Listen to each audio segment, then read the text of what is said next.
बॉलीवुड के मशहूर डायरेक्टर और प्रोड्यूसर और एक्टर गुरुदत्त के जीवन की जब भी बात की जाएगी उसमें उनकी पत्नी गीता रॉय का नाम जरूर आएगा। गुरुदत्त के निधन के एक रात पहले उन्होंने गीता से फोन पर बात की थी।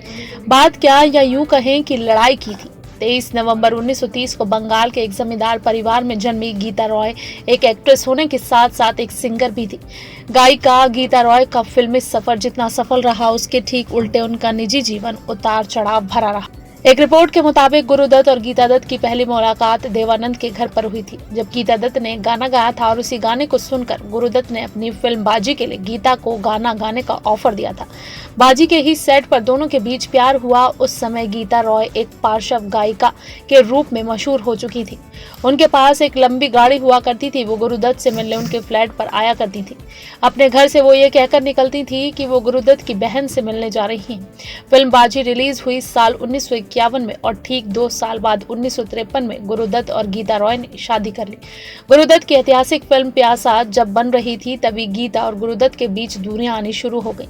कहा जाता है कि गुरुदत्त अपनी हीरोइन वहीदा रहमान के प्रति आकर्षित हो रहे थे। अब गुरुदत्त और गीता के रिश्ते में प्यार कम शक ज्यादा रह गया था। सत्य सरल अपनी किताब गुरुदत्त के साथ एक दशक में लिखती हैं, दत्त और वहीदा के रिश्ते के पनपने का सबसे बड़ा कारण गीता थी। इस रिश्ते के टूटने का कारण भी गीता ही बनी। जब गुरुदत्त के तथाकथित रूप से मुसलमान बनकर वहीदा से निकाह करने का बवाल खड़ा हुआ तो उस समय गीता लंदन में थी। गीता लंदन से घर वापस आने के बजाय कश्मीर चली गई। दिन हफ्ते में बीत गए, हफ्ते महीनों में गीता वापस आने का नाम नहीं ले रही थी। इस बीच गुरुदत्त को पता चला कि गीता किसी पाकिस्तानी पुरुष के साथ वक्त बिता रही हैं।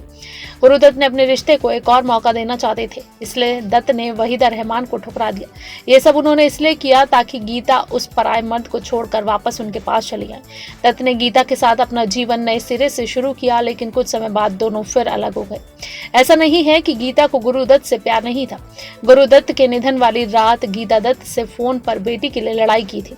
10 अक्टूबर को गुरुदत्त कमरे में मृत पाए गए। गुरुदत्त के निधन के बाद घर चलाने के लिए गीता को फिर काम शुरू करना पड़ा।